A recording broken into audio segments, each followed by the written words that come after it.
아멘. 오늘 우리에게 주시는 하나님의 말씀은 디도서 1장 5절에서 16절입니다. 신약 348쪽쯤에 있습니다. 디도서 1장 5절에서 16절입니다.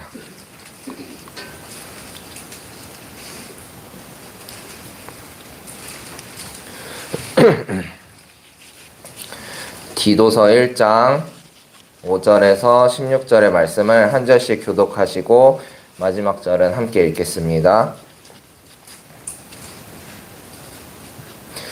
내가 너를 그레데에 남겨둔 이유는 남은 일을 정리하고 내가 명한 대로 각 성의 장로들을 세우게 하려 함이니 증언할 것이 없고 하나님의 남편이며 감사하다는 비난을 받거나 불순종하는 일이 없는 믿는 자녀를 분갈아야 할지라. 감독은 하나님의 청지기로서 책망할 것이 없고 제 고집대로 하지 아니하며 급히 분내지 아니하며 술을 즐기지 아니하며 구타하지 아니하며 더러운 이득을 탐하지 아니하며 오직 나그네를 대접하며 선행을 좋아하며 신중하며 의로우며 거룩하며 절제하며 미쁜 말씀의 가르침을 그대로 지켜야 하리니 이는 능히 바른 교훈으로 권면하고 거슬러 말하는 자들을 책망하게 하려 함이라. 불순종하고 헌정하며 속이는 자가 많은 중 하늘과 가운데 특히 그러하니 그들의 입을 막을 것이라. 이런 자들이 더러운 이득을 취하려고 마땅하지 아니한 것을 가르쳐 가정들을 온통 무너뜨리는도다. 그레데인 중에 어떤 선지자가 말하되 그레데인들은 항상 거짓말쟁이며 악한 짐승이며 배만 위하는 게으름병이라 하니 이 증언이 참되도다. 그러므로 내가 그들을 엄히 꾸짖으라. 이는 그들로 하여금 믿음을 온전하게 하고 유대인의 탐나는 이야기와 진리를 배반하는 사람들의 능력을 가르치지 않게 하려 합니다. 다 같이 읽겠습니다. 깨끗한 자들에게는 모든 것이 깨끗하나 더럽고 믿지 아니하는 자들에게는 아무것도 깨끗한 것이 없고 오직 그들의 마음과 양심이 더러운지라. 아멘. 오늘도 이 자리에 오신 우리 모두에게 하나님의 은혜와 평강이 넘쳐나기를 소망합니다. 오늘은 남은 일을 마치기 위함이라 라는 제목으로 말씀을 전하고자 합니다. 제가 사역을 시작하기 전에 담임 목사님께서 제게 이런 질문을 해주셨던 기억이 납니다. 어떤 목회를 하고 싶은가? 라는 질문을 제게 주셨습니다. 근데 그 질문이 한동안 제 머릿속을 떠나지 않았습니다. 어떤 목회하고 생각을 해본 적이 없었거든요. 근데 그냥 설교를 잘 준비해서 전하고 또 전도하고 봉사하고 교회 열심히 하는 게 목회 아닌가라는 생각을 했었는데 그 질문을 통해서 이제 여러 가지 생각을 하게 됐습니다. 그리고 주변에 살펴보니까 뭐 장애인 사역을 하시는 분도 계시고요. 뜨겁게 전도 운동을 펼치시는 분도 계시고 또 신앙 교육에 매진하는 분들도 계신 모습을 볼 수가 있었습니다. 그래서 그럼 나는 어떤 목회를 해야 할까 하고 계속 고민하고 기도하는 중에 있습니다. 담임 목사님의 짧은 질문이었지만 그 질문이 제게는 목회적 지도가 되어서 목회의 방향을 찾아 나가도록 만들어주고 있는 것이죠. 오늘 우리가 마주한 말씀에 등장하는 디도도 저와 같이 목회적 지도를 받았던 사람입니다. 디도를 지도했던 사람은 저희가 잘 알고 있는 사도 바울입니다. 사도 바울이 목회자 디도를 지도하는 목회 서신이 바로 디도서인 것이죠. 사도 바울은 디도를 어찌나 아꼈던지 디도서 1장 4절 말씀에서 디도를 나의 참 아들 된 디도라고 표현하기도 합니다. 그런 디도에게 목회는 이렇게 하는 거야 라며 권면의 말씀을 전하고 있습니다. 바울이 로마 감옥에서 첫 번째로 석방된 뒤에 이제 네 번째 선교 여행을 하게 되는데 이때 디도와 함께 그레데라는 섬에 방문하게 됩니다. 짧은 방문 후 바울은 먼저 그레데 섬을 떠나고 디도를 남겨두었습니다. 디도가 홀로 남았던 그레데 섬은 많은 문제를 안고 있는 지역이었습니다. 유럽과 소아시아를 잇는 그 무역의 요충지였지만 신앙적으로 문제가 많은 섬이었습니다. 그레데 섬에는 복음이 들어가 있었는데요. 오순절에 성령을 받은 유대인들이 일찍부터 그레데 섬에 복음을 전파했습니다. 하지만 그 복음이 그레데 섬 사람들에게 생명력을 발휘하지는 못했던 것 같습니다. 그레데에 복음이 전파되었지만 그 섬 사람들은 여전히 복음을 따라 살지 못하는 형편이었습니다. 당시 그레데 사람들은 게으르고 거짓말을 잘하기로 유명했습니다. 그레데 출신의 시인 에피메니데스는 자신의 식구에서 이렇게 말합니다. 모든 그레데 섬 사람은 거짓말쟁이여서 그들이 한 말은 모두 거짓말이다. 또한 헬라어 크레티조라는 단어는 그레데인처럼 말하다 라는 뜻을 가지고 있는데요. 그 크레티조라는 단어는 곧 거짓말하다 하는 의미와 동의어로 쓰일 만큼 그레데 사람 하면 거짓말쟁이를 떠올릴 정도였다고 합니다. 거짓말을 하지 말라는 예수님의 가르침을 생각해 볼 때 그레데 섬에 전파된 복음이 그들의 삶에는 큰 영향을 주지 못했다는 사실을 알 수 있습니다. 목회자 디도는 이러한 그레데 섬으로 하나님의 부르심을 받았습니다. 사도 바울은 디도와 함께 그레데 섬에 방문했다가 디도를 남겨두고 떠난 뒤에 이제 편지를 통해서 목회적 지도를 한 것이죠. 앞서 말씀드린 그레데 섬의 상황 때문에 목회적 지도가 필요했던 것입니다. 오늘 본문의 말씀 디도서 1장 5절에서 16절은 사도 바울의 여러 가지 가르침 중에서 교회 질서에 대한 내용이 담겨 있는 대목입니다. 1장 5절에서 사도 바울은 디모데를 그레데에 남겨둔 이유를 이렇게 설명합니다. 남은 일을 정리하고 내가 명한 대로 각 성의 장로들을 세우게 하려 함이니. 당시 그레데 섬에는 교회가 세워져 있었지만 온전한 교회로 성장해 나가기 위해서는 보완되어야 할 것들이 많았습니다. 첫 번째로 거짓말을 잘하는 그레데인들의 성품이 보완되어야 했고요. 그리고 복음을 빙자한 이단 사상이 퍼져 있었기 때문에 그 부분도 보완이 필요했습니다. 그리고 질서가 잡히지 않은 교회의 모습 등 정리해야 할 남은 일들이 많이 있었습니다. 사도 바울은 디도가 그 일들을 해주기를 바랐습니다. 그러기 위해서는 지도자를 세워야 했고요. 그리고 장로들을 세워야 했습니다. 성경에서는 장로라는 명칭이 자주 등장합니다. 이스라엘의 원로, 공의회 의원, 연장자 이런 의미로 이 단어가 쓰였습니다. 하지만 디도서에서는 교회를 세우는 일에 대해 말하고 있기 때문에 교회의 영적 지도자로 이해하실 수 있습니다. 그런데 또 7절에서는 감독이라는 표현이 나옵니다. 그러면서 감독은 하나님의 청지기라고 설명을 하죠. 하나님의 청지기를 뜻하는 감독과 교회의 영적 지도자를 뜻하는 장로, 큰 의미의 차이를 발견하기가 어렵습니다. 그도 그럴 것이 디도서가 쓰인 시기에는 교회의 직분이 지금처럼 잘 정리되어 있지 않았습니다. 지금은 권사님, 장로님, 목사님, 감독님, 감리사님 이런 식으로 정리가 되어 있지만 그때 당시에는 교회를 지도하고 돌보는 사람을 장로 또는 감독이라고 혼용해서 불렀습니다. 그래서 지금 우리가 사용하는 단어로 그때의 상황에 그대로 적용하기는 어려운 것이죠. 장로든 감독이든 교회의 지도자로 서기 위한 자격은 결코 쉽게 주어지지 않았습니다. 본문의 말씀 6절부터 9절까지 그 장로와 감독의 자격 요건에 대해 말하고 있는데요. 일단 책망할 것이 없어야 하고요. 한 아내의 남편, 그러니까 아내를 둘 이상 둘 수 없었습니다. 그리고 자녀들까지도 거론을 합니다.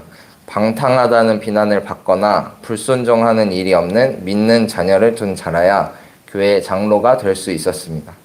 또한 감독은 흠잡을 데가 없고 고집도 세면 안 되었습니다.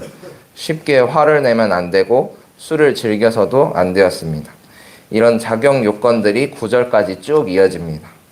교회의 질서가 필요했던 그레데 섬에 질서를 세우기에 앞서 사도 바울이 가장 먼저 강조한 것은 이렇게 지도자들의 자격 요건이었습니다. 혹시 장로, 감독 이런 명칭이 나오니까 내 얘기는 아니겠지 하고 생각하시는 분들이 계실지도 모르겠습니다. 그렇다면 집사님을 생각해 보면 어떨까요? 다들 아시다시피 스데반 집사님의 마지막은 순교였습니다.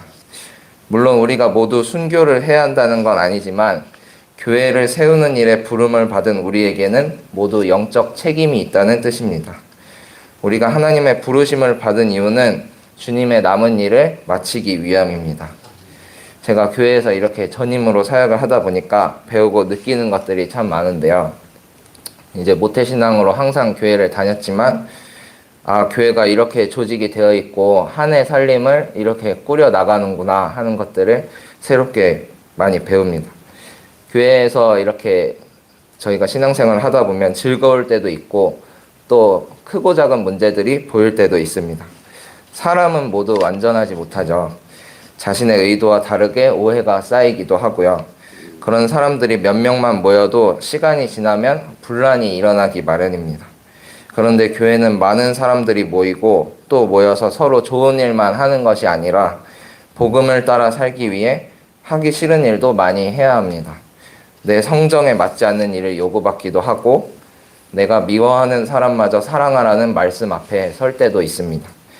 그냥 모여있는 것도 힘든데 계속 말씀을 나누고 변화를 도모해야 하는 곳이 교회라는 생각이 듭니다. 그럼에도 불구하고 우리가 이렇게 모이는 이유는 주님만이 우리의 길이요, 진리요, 생명이 되시기 때문인 줄로 믿습니다. 예수님께서 십자가에 달려 돌아가심으로 단번에 우리의 구원을 이루어 주셨지만 교회로 모인 우리에게 맡겨두신 남은 일이 있습니다. 교회를 건강하게 세우고 진리를 수호하고 하나님의 말씀을 실천하며 사는 일입니다. 마치 그레데 섬에 있는 교회들을 지도하기 위해 디도가 남았던 것처럼 우리에게도 주님께서 맡겨두신 남은 일이 있습니다. 각 선교회, 속회, 가정에서 남은 일을 감당하는 우리가 되길 바랍니다. 그리하여 주님과 마주하는 그날에 하나님께서 예비하신 무궁한 영광에 참여하는 우리가 되길 소망합니다. 그레데 섬에서 해결해야 할 남은 일은 거짓말을 잘하는 그들의 성품만이 아니었습니다. 각 교회에 퍼져나간 이단 사상, 거짓된 가르침이 또 하나의 문제였는데요. 10절에 나오는 할례파는 유대인 할례주의자들을 말합니다. 말 그대로 할례를 받아야만 의롭게 될 수 있다고 주장하던 이단이었습니다. 할례는 구약시대의 하나님과 이스라엘 사이에 맺어진 언약의 증표였습니다. 할례를 받지 않으면 이스라엘 공동체의 일원으로 인정받을 수가 없었습니다. 하지만 예수님께서 이 땅에 오신 이후에는 우리의 죄를 대속해 주셨기 때문에 할례가 필요 없게 되었습니다. 갈라디아서 5장 1절에 이렇게 기록되어 있습니다. 그리스도께서 우리를 자유롭게 하려고 자유를 주셨으니 그러므로 굳건하게 서서 다시는 종의 멍에를 매지 말라. 더 이상은 종이 멍에를 매듯이 어떤 형식만 지키려는 노력을 멈추라는 뜻입니다. 그리스도께서 우리에게 자유를 주셨다라고 선언하고 있는 것이죠. 그러면서 5장 6절에서 이렇게 밝힙니다. 그리스도 예수 안에서는 할례나 무할례나 효력이 없으되 사랑으로서 역사하는 믿음뿐이니라. 믿음이 사랑을 통하여 일하는 것이 중요합니다. 몸에 표를 새기는 몸의 할례보다 더 중요한 것은 예수 그리스도를 내 마음속 깊숙한 곳까지 모셔드리는 마음의 할례입니다. 믿음으로 마음속에 표를 새기는 것입니다. 그런데 그 믿음은 그저 제가 믿으니까 이것도 해주시고요, 저것도 해주세요, 그런 믿음이 아니라 사랑을 통해서 역사하는 믿음입니다. 사랑은 일방통행이 아니죠. 상호작용입니다. 예수님과의 관계도 그렇습니다. 할례파 이단들은 그저 한번 몸에 새기는 표가 중요하다고 주장했지만 사실 정말 중요한 건 마음의 할례, 예수님을 진심으로 사랑하고 그 사랑을 통해 살아 움직이는 믿음을 갖는 것이 훨씬 더 중요합니다. 그래서 사도 바울은 디도에게 그레데인들이 할례파 이단들의 말에 현혹되지 않도록 잘 지도하라고 말하고 있는 것입니다. 교회를 세우고 지켜나가는 일은 참 쉽지 않은 일 같습니다. 우리 정릉감리교회는 이제 70주년을 맞이하는데요. 참 고생이 많으셨습니다. 하지만 정릉의 70년은 고생으로만 이루어지지 않았을 거라고 생각합니다. 은혜의 70년이었으리라 확신합니다. 하나님께서 지켜주시지 않으셨다면 이때까지 오지도 못했겠죠. 이제 70주년을 맞이하면서 우리는 주님께서 맡겨두신 남은 일에 주목하였으면 좋겠습니다. 디도는 사도 바울이 전도하여 제자로 삼았던 이방인이었습니다. 그런데 그 디도는 복음으로 자라나서 사도 바울의 든든한 동역자가 됩니다. 이제 우리 모두가 디도의 수준에까지 이르기를 원합니다. 그리하여 교회를 더욱 건강하게 지켜나가고 많은 사람을 옳은 대로 돌아오게 하는 우리 정릉감리교회가 되었으면 좋겠습니다. 기도하시겠습니다.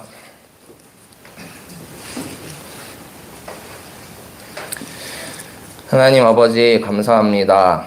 주님께서 맡겨두신 남은 일을 감당하고자 그레데 섬에 남았던 디도를 기억합니다. 어려운 상황 속에서도 복음을 전하고 교회를 건강하게 지켜나갔던 디도의 헌신을 본받게 하여 주시옵소서.